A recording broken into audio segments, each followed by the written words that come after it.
Well, we are continuing in a short 2-week culture clash sermon series. And just so you know, I started at the beginning of the year doing culture clash and did 1 week. And then now we have the 2 here. I will do some more throughout the year. But I'm glad that with last week, we talked about how to discern good and evil. Because I cannot preach on every single topic, nor should I. I really am praying that we will have our church discipled to know good from evil. Hebrews 5:14 says, "But solid food is for the mature, who by constant use have trained themselves to distinguish good from evil."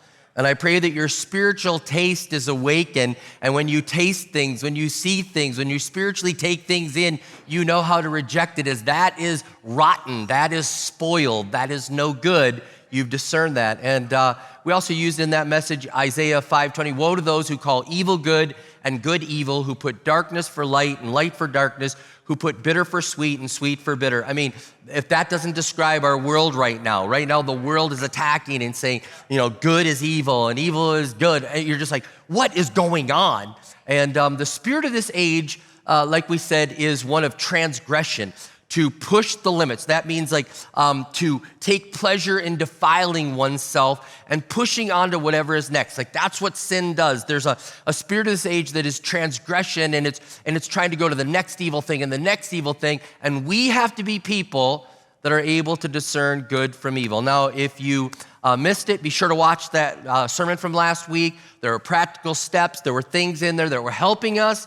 And we can even have discernment to know good from evil. But today, I'm going to look at a very practical thing and very alarming thing that's going on in today's day and age. And I do want to give this disclaimer with children that might be watching online or in the service. I want to be very honest that I'm going to say some things that you might say better to have our kids in children's church. I'm just giving you that warning up front and letting you know that. To give you that disclaimer. But today I want to focus on this transgression, this corrupt or depraved or degenerate practice that's going on, and use some current examples.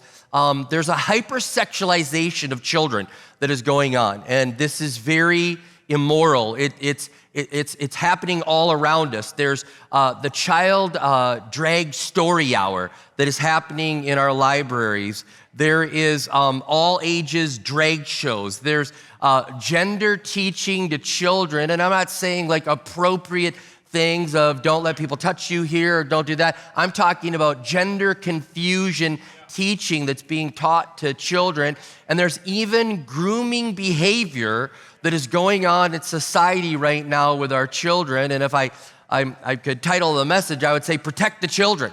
Protect the children. That would be the title of my message. But I got this, and when I read Ephesians 4:19, this jumped off the page to me, and I just couldn't believe what I was reading.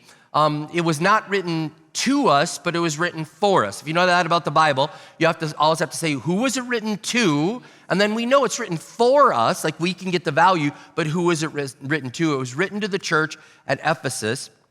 And Paul, the Apostle Paul, is describing the effects of living this path of transgression, of going down this evil path. And he says this, it's startling, it jumped off the page in verse 19. He's talking about these people, and he says, having lost all sensitivity, they've given themselves over to sensuality so as to indulge in every kind of impurity, and they are full of greed. And the better way to say that is they're full of a greedy spirit to do all this impurity. It's not that it's and they're greedy for money. No, it's they're just full of this greedy spirit to do this. And I want to read it in a couple translations, because when I read this in my soap devotion time, it just jumped off the page. And so I looked and went to Bible Hub and looked at all the different translations. And ESV says this, they have become callous and have given themselves up to sensuality, greedy to practice every kind of impurity. The Berean Linear Bible says, having lost all sense of shame, they have given themselves over to sensuality for the practice of every kind of impurity with a craving for more. Now, the scariest thing that is in this text is that you can get to a level here that Paul says of not feeling anything, of being so sinful that you don't even feel that this sin, you don't even feel like this is wrong. You've lost all feeling. That's a terrible, terrible place for a person to be. In the Amplified, this one jumped out to me. Same verse, but in the Amplified. How many know if you do your soap devotion in Amplified, it takes 4 hours, right? You know, it's longer, all right? But this is what it says, and they, the ungodly in their spiritual apathy, having become callous and unfeeling, have given themselves over as prey to unbridled sensuality, eagerly craving the practice of every kind of impurity that their desires may demand. And the thing that jumped out to me in that was, like, here these people are thinking they're the predator, or they're the person that is dominating, or they're the person that's living the life. And the Amplified says, you're turning yourself over as prey. You are the prey. You are the person that is being eaten for lunch. The devil is devouring people that are going down this pathway, and it's a dangerous place. And I want to go back to that thing of having lost all feeling. Like, it's a dangerous place when I look at society and I see people that are sinning and sinning and sinning, and they have no feeling, like they don't think it's wrong. It's zero. You tell them that it's wrong, and they're like, it does zero to them. It's an extremely dangerous place. I learned this from marriage counseling. When I would do marriage counseling with a couple, and I was young in church, and couples would come in, and they'd be screaming at each other and swearing in my office. I'm like, oh, this is terrible. They're screaming and swearing at each other. And I thought, there's no hope for this couple. I mean, they're just so angry. And then I realized, no, that's all wrong. The couple that had that feeling, swearing and all that, screaming, was not good.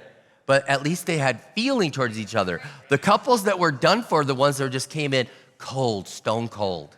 And the one's like, I want to reconcile them. I'm like, and you're like, do you feel anything? Nope. Do you want to say anything? Nope. Do you have anything to add? Nope. And they'd leave the office. I'm like, oh, they've lost all feeling. There's no feeling. There's nothing. But the one that's weeping, the one that's crying, the one that's angry, I'm like, at least there's something there that we can grab hold of and we can work on. And in this text, there's people that have no feeling. And after 3 chapters of doctrine in Ephesians, chapters 1, 2, and 3, Paul starts getting practical application. He starts talking about how to live in a family, how to be married, how to be in the church. He's sharing very practical things. And so I want to look in this in chapter 4 as we get into this. And I want to lay the groundwork, and then we'll get to today. Paul says, now I say this and testify in the Lord that you must no longer walk as the Gentiles do in the futility of their minds. He's saying, I don't want you to walk like this.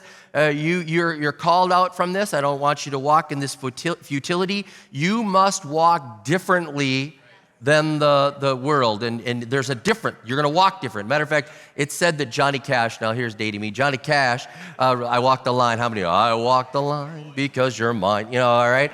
And he was doing that. He did that. He was saying, like, he got married, and he's like, I'm going to walk it differently. I'm walking it differently now that I'm married. And when you say yes to Jesus Christ, you're now walking it differently. You're walking the line. You're walking, but he says, you're not going to walk that way like they did. And then verse 18, he says, they are darkened in their understanding, alienated from the life of God because of the ignorance that is in them due to their hardness of heart. Now, the ignorance that was there was, they knew what they should do, but there was an ignorance that was there. There was a hardness of heart. And I see an ignorance in America and North America that is there because of the darkness that is in people's heart. And historically, everywhere the gospel goes, it sets people free. Historically, in Ephesus, where Paul was writing this, the gospel comes and it sets people free. Women get lifted up. Children get taken care of. The poor get lifted up. Evil gets chased away. Life becomes precious. This is happening in Ephesus. It happened in America. And then what happens is, because there's this battle, a spiritual battle going on. And by the way, on all of our culture clash, it's a spiritual battle. It's a spiritual battle, all right? And so we're just engaging in this. But these people become ignorant, and this progression starts to take place. And in Ephesus, it was a major city, and I could just see this in my mind because I just recently visited Ephesus with one of our global teams, Global Experience Turkey, and we went to Ephesus, and I mean, it's so much of it is excavated, and I think it's only like 10% of the city, and it's massive, the city of Ephesus. It was a major city, and when Paul is writing this to them, you got to understand there was an amphitheater that would seat thousands. I mean, Elton John and Sting did concert just a few years ago in this amphitheater that they've unearthed. It's massive. And in the middle of Ephesus, there was this temple to Artemis, and Artemis was this false god, and she was a god of fertility, of sexuality. Matter of fact, if you were to look up the idol of Artemis, and don't do it while you're at church, all right? But if you would see that Artemis was a goddess, and she was covered in breasts, like from her neck to her waist, like all breasts, 40 breasts on her, and it was just a sexual thing. It was a sexual city. It was a city of perversion. And so in the middle of Ephesus, you've got this temple to Artemis. And by the way, her temple wasn't like a small little starter temple. It could hold 24,000 people. Oh, this is Ephesus now, okay? Now, Paul is there. He's preaching. Timothy is the pastor there. I mean, imagine now you're understanding, like, wow, it puts to life what's going on. While we were there in Ephesus, I just have to show this picture. We saw the picture of a house church that was there. And I want to, go ahead, put it up there. You'll see it on the screen. That was like a 30-foot ceiling. See that little thing in the back? That's a door. That's a door in there. And it was so, I didn't understand that house church meant like really big. I thought house church was like 20 people huddled in a room. Whoever had the biggest house in the church would host church.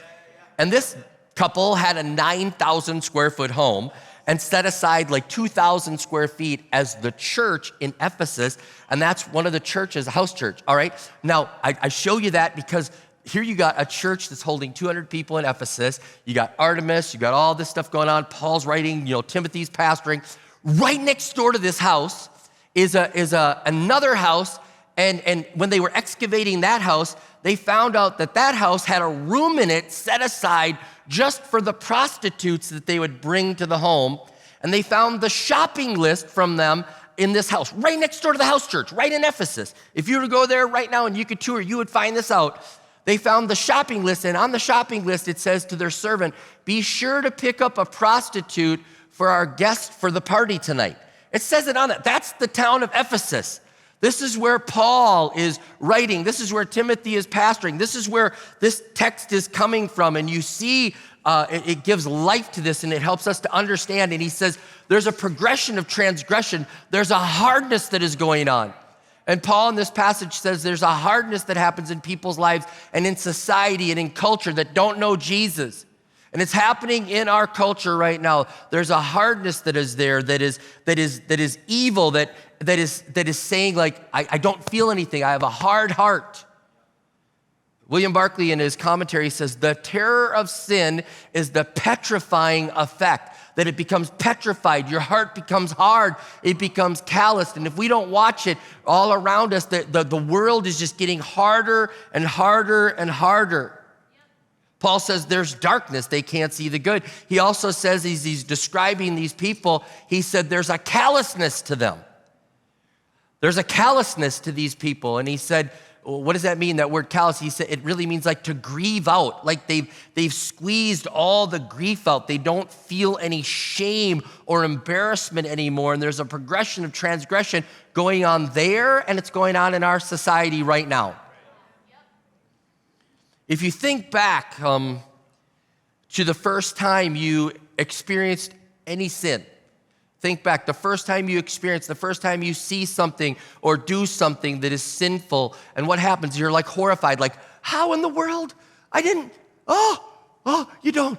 And then if you do that sin again, you're like, you have remorse, you repent.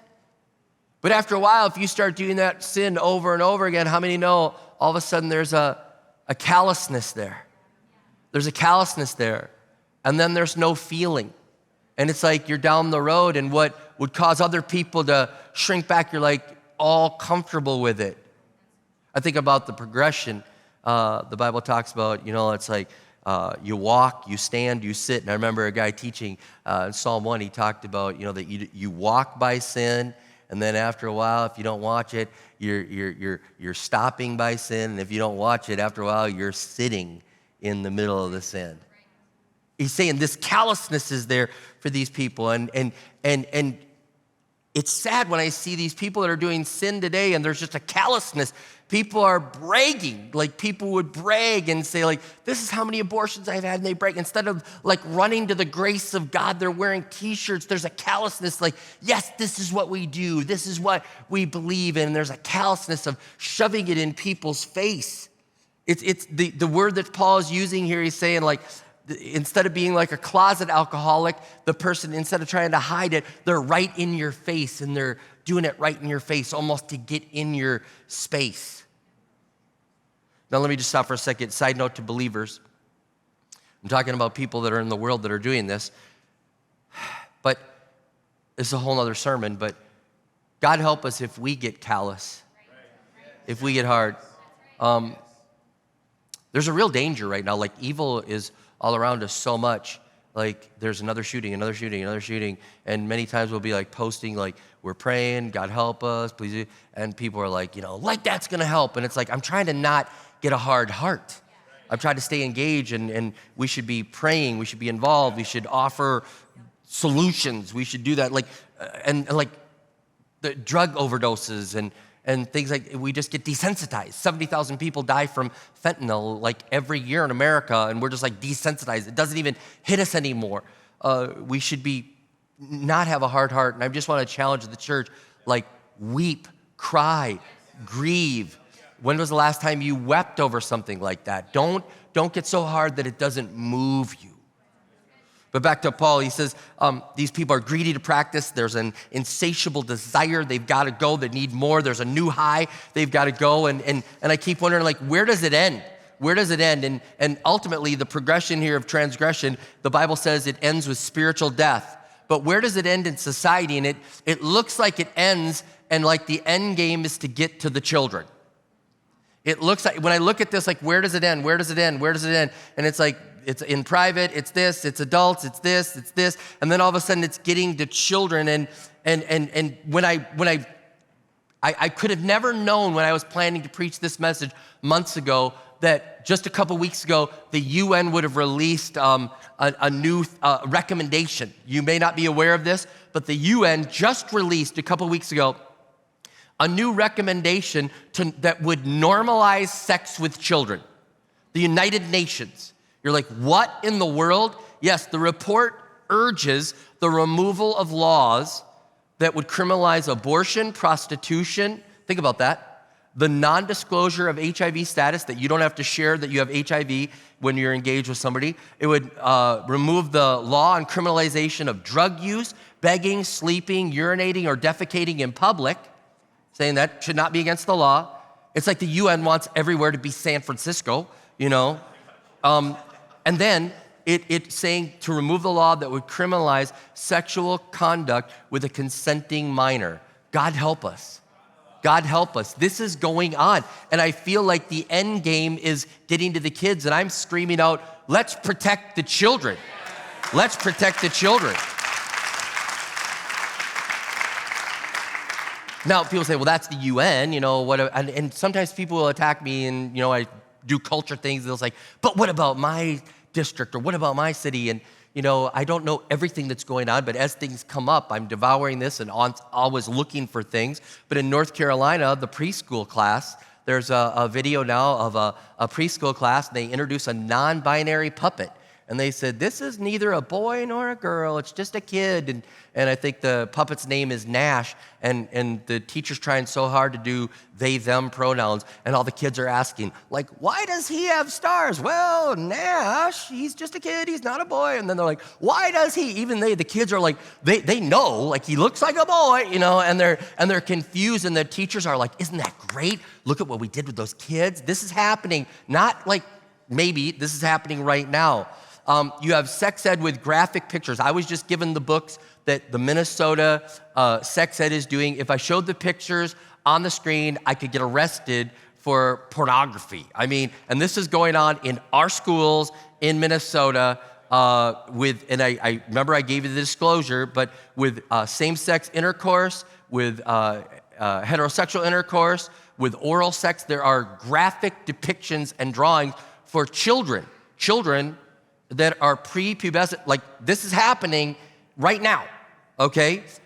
Kids performers are transitioning. There's a popular YouTube kids program, Mr. Beast, and the collaborator, Chris Tyson, is now transitioning. This is just bringing confusion to children.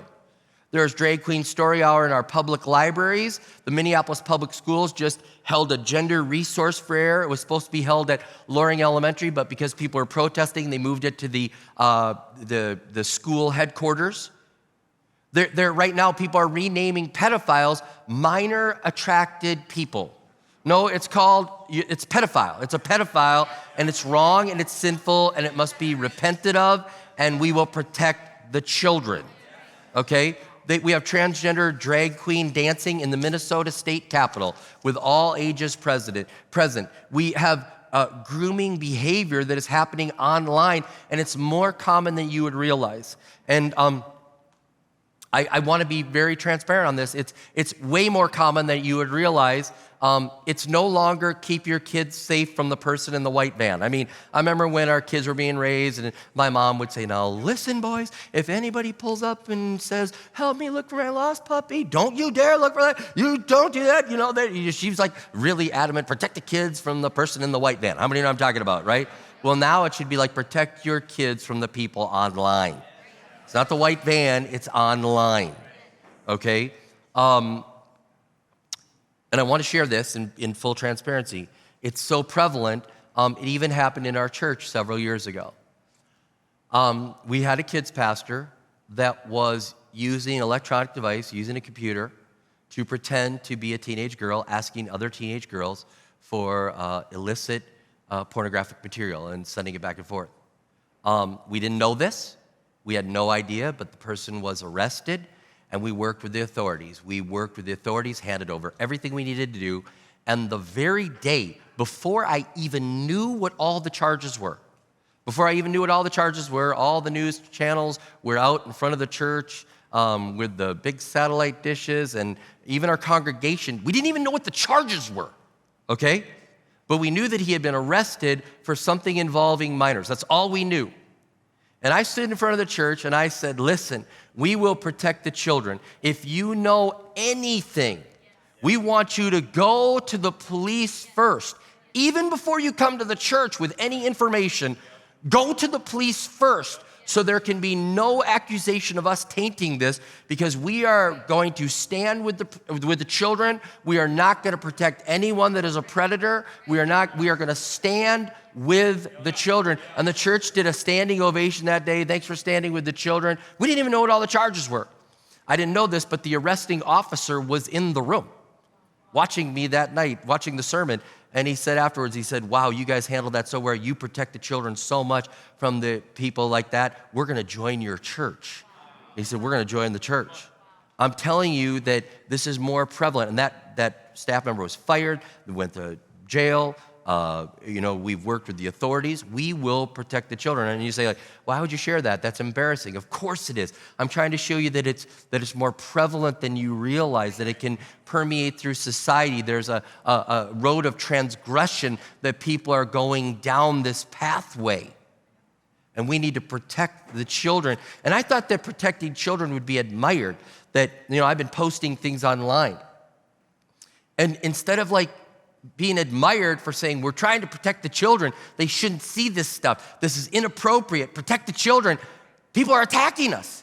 It's like they've gone down this progression. Not only have they lost all sensitivity, they're aggressive with this and they're attacking us. It reminds me of 1 Peter 4:4. It says, they are surprised that you do not join them in their reckless, wild living, and they heap abuse on you. That's what's happening. And I'm like, what happened? What happened? Here we are. But this is what Jesus said about protecting the children. In Luke 17, he said, Jesus said to his disciples, things that cause people to stumble are bound to come, but woe to anyone through whom they come. It would be better for them to be thrown into the sea with a millstone tied around their neck than to cause one of these little ones to stumble. We have to protect the children. And you say, well, what about adults? Well, okay, there are age restrictions on everything. And we live in a country, and again, those that are watching online from other countries, I'm dealing with America, and I'm so grateful that our congregation is all around the world, but you're probably seeing much of this also in your country. But there's age restrictions on alcohol, on driving, on tattoos, on movie ratings. I mean, some of us are old enough to remember the 9 p.m. rule. How many are old enough to remember 9 p.m. rule? You know, that TV could not have anything risque or racy before 9 p.m., you know? And you're like, really? Yeah. For a while there in the 70s, nothing before 9 p.m. It was like you had to keep it after 9, and then they sued and they got it back into any time they wanted. And now today how many know with laptops, iPads, and YouTube, it's like 24/7, you know? And we've got to protect the children. Children deserve innocence. They deserve innocence. I remember the song, like, we teach little kids, be careful, little eyes, what you see. Be careful, little ears, what you hear, right? We want to protect them. And so there's age that protections on those things. And you say, well, what's the harm and what's this? You know, this is so confusing to children. It does so much damage. And these things are not innocent. People say, oh, it's innocent. An undercover video just discovered an all-ages drag show in Texas where the performer exposed themselves. He exposed himself to the children as the children were waiting to put, dollar bills into the clothing. That is not behavior that is normal for children. That is disruptive. That is destructive. That is this pathway of transgression that is going to a level of no feeling. And we're raising kids that if we don't watch it, we'll have no feeling. And then we wonder why all this evil is happening and why there's no discipline and why the increase of shootings and all this that is happening. We're raising people with no feeling. In Practo, it's a website of medical and psychological professionals. I found this, and it talked about when kids have exposure to something that is sexual at an early age. It said it is stored as a strong memory, and then it is recalled repeatedly. Now, gather that. When kids see these things, it's stored as a strong memory because it shocks them. It shocks them. They're not meant to see this. And so it's stored as a strong memory, and then it's recalled repeatedly and explored further out of curiosity, fear, or confusion, and then it could make way for habits or addictions. And listen to this quote: a young mind hasn't yet developed the extent of reasoning or intellect to understand or interfere with the trigger of these emotions. We're protecting these children from this. Now, again, people say, like, they've accused me, like, where were you before? And how come you weren't protesting, drag shows for adults? Again, I shared this before. I think those are terrible as well. But we live in America, and where we live now, there's a freedom to have the abundant life or go for destruction. That's the country we live in. And there are certain things that are illegal, and there are certain things that are legal. And you say, like, where were you? Like, and I think back, when I was a kid, my mom had us out protesting the drug paraphernalia store. Okay, you're like, where were you? I've been protesting all along, age 7. What'd you do on your summer vacation? I held a sign protesting drug paraphernalia. True, we shut it down and it moved away. All right, but like, where were you? Okay, I understand, and I understand that there are things that are legal for adults that will still destroy you, will lead to bondage. The book of James says that sin, when it's fully conceived and it leads to death. That's where it's going.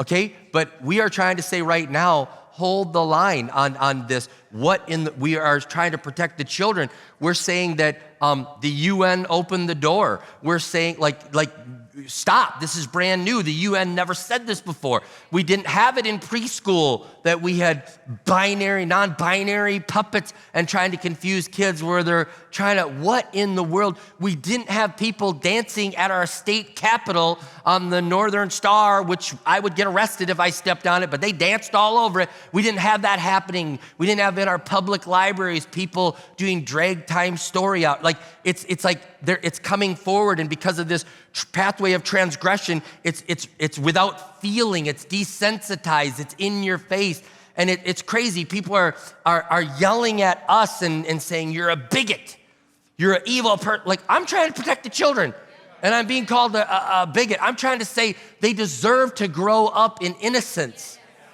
They deserve that, and to be able to process at an age-appropriate development. And it's like, I'm like a lifeguard and I'm getting yelled at for saving kids that are drowning, you know? We were staying at a place with a pool and we had little Beckham with us, our grandchild, and we were thinking about like, man, if he was old enough to walk around, we'd have a gate up and we'd, who's got Beckham? We'd put a life jacket on him. I mean, as grandpa, I'm probably gonna put like 4 life jackets on that little guy. He's gonna be the Michelin man, like, going in, blimp going in there. But you're like, protect the children. So whose eyes are on them? And we're the lifeguards saying, stay away from there. Protect the children. We're not bigots, we're lifeguards. And I keep thinking, what will these children be like someday? When they grow up in a culture that is pushing this line, that is callous, that has lost all feeling, where people are attacking and calling, like we said, good evil and evil good, and so confusing. I know this much. We're going to do everything we can to protect our children.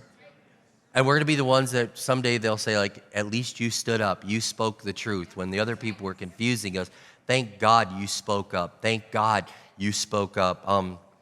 Now I'm going to go longer, so let the kids ministry know, like, I'm going longer. I got to get through this. Got to take action. I'll go quick through these. What can we do? Talk often with your children. Turn your devices off.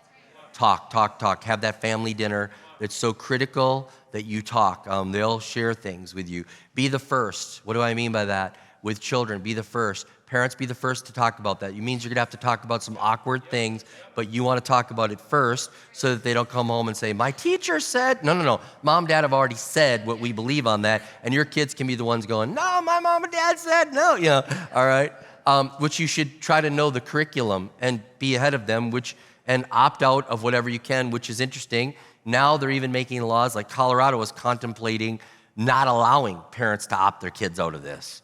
I mean, this is where it's going. The line of transgression, it's going to where they've lost all feeling.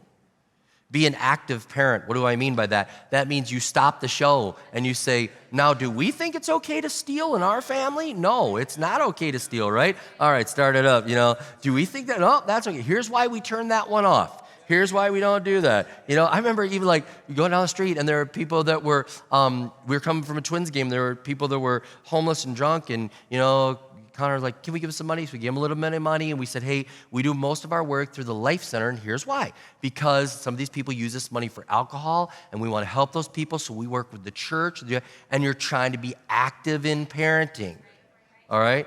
You need to have accountability on digital devices. You can have software and reporting to try to block, but also to know where they've been. You can be involved in what I mean by this. You're going to have to coach, chaperone, help, and be involved. Stay connected to the faith community. I cannot tell you enough. Stay connected to the faith community. Get your kids in church and to online. By the way, I love online, that it's around the world. But if you're able to get your kids there to church, you need to get the kids to church. There's something, they're off running around playing with toys, and when you get them to church, in the building, in the community, they're actually there learning, all right? You can run for school board. Many of these votes in the schools are 4-3 or 3-2. Like, we can do this, we can run, and people say like, oh, there you go, being active. That's right, we have the ability, we live in a we the people country, and we're gonna be active on this, all right? We can run for school board and run for government offices. We can do this, all right? Now, let me just stop for a moment there. I go back to years ago when I signed our kids up for sports. Becca and I signed the kids up for sports, and it said, like, do you want to be the coach? And I was like, every other parent, like, no, I really don't want to be the coach. And they said, but we have a shortfall of coaches. Your kid might not be able to play. So I'm like, yeah, I'll coach. Even if I'd never played the sport before, I checked it. How many know I always was the coach, right? And part of me was like, you know what, though? At least I'm the coach. At least I know what's going on. At least I had to study, like, how do you play soccer? I don't, like, all right, yeah. But how many know when they're really young, you're like, chase the ball? All right. But some of us need to have that attitude now when it comes to school board and government. We're like, yeah, I'm too busy. No. Stop the hobby, stop the thing, run for the school board, run for the government office. We get the government that we're involved with, and we have that opportunity. Let's check the box. Yeah, I'm willing to go and do that. You might need to remove kids from schools if you see them slipping, or if your district aggressively pushes this. I mean, my mom used to pick our teachers and go, nope, no, our kids are not going in that class. We want the other teacher. Nope, we're going to be involved. And we would do that. You need to remove children from social media. I would hold off as long as possible. You need to be a safe adult for them to talk to. And I shared this with Connor and Logan. And a friend of theirs sent a very pornographic email to him once. And they came to me and they're like, Dad, we saw something we should not have seen. And I was so grateful that they were able to talk to me and that they could approach me, and that I said, all right, here's what we're going to do, and let's pray about this. We're going to talk to your friend's parent. We're going to get this situated, but you want to be the parent that they can talk to. Pray over your children. And by pray, I mean really pray. I never forget, we were in China on a global team, and we had the kids with us, Connor and Logan. We had the whole team. And Connor went to use the bathroom, and then he came back, and, having been in China and seen the bathroom, he looked at me when we got the meal, and he goes, hey, Dad, over this meal, really pray. Like, really pray. Like, I saw the bathroom, pray. All right. Don't just pray, thanks for the food, pray. All right, pray over your kids. Really pray. I've seen the pathway of transgression going on in society.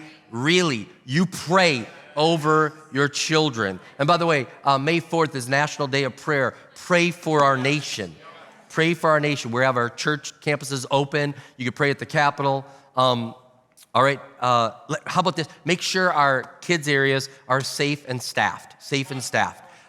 We do background checks. We do that, make sure they're safe and staffed. This is too important. And team is just going to have to, maybe a little less singing and worship this weekend, but we have to. I have to just go through the last few things here.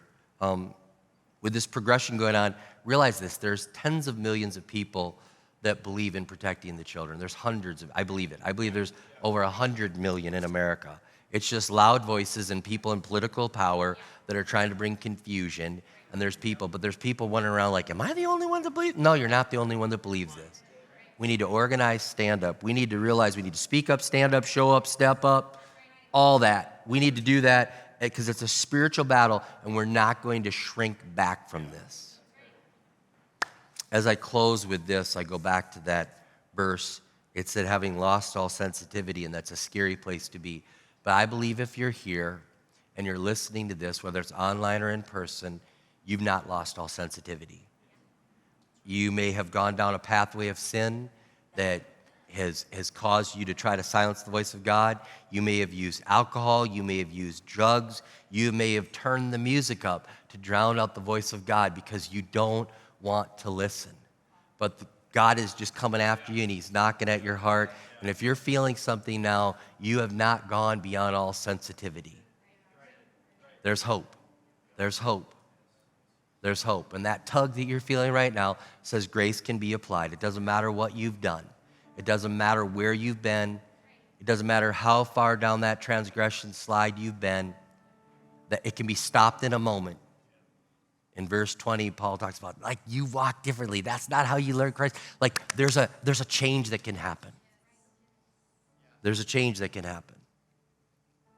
And I'm praying right now with that little tug that you would say yes to Jesus. In just a moment, the campus pastors are going to give an opportunity for people to say yes to Jesus. You are not too far gone. You are not too far gone.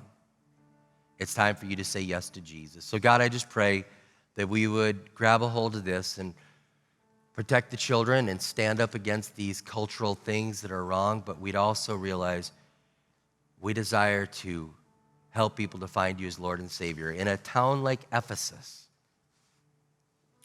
where the cultural slide was so strong, there still was a church that was thriving and growing, and the message of Jesus Christ spread throughout that town.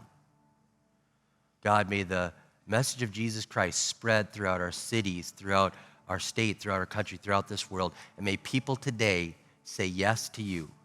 Yes to you. They are not too far gone. There's still conviction. There's still a tug.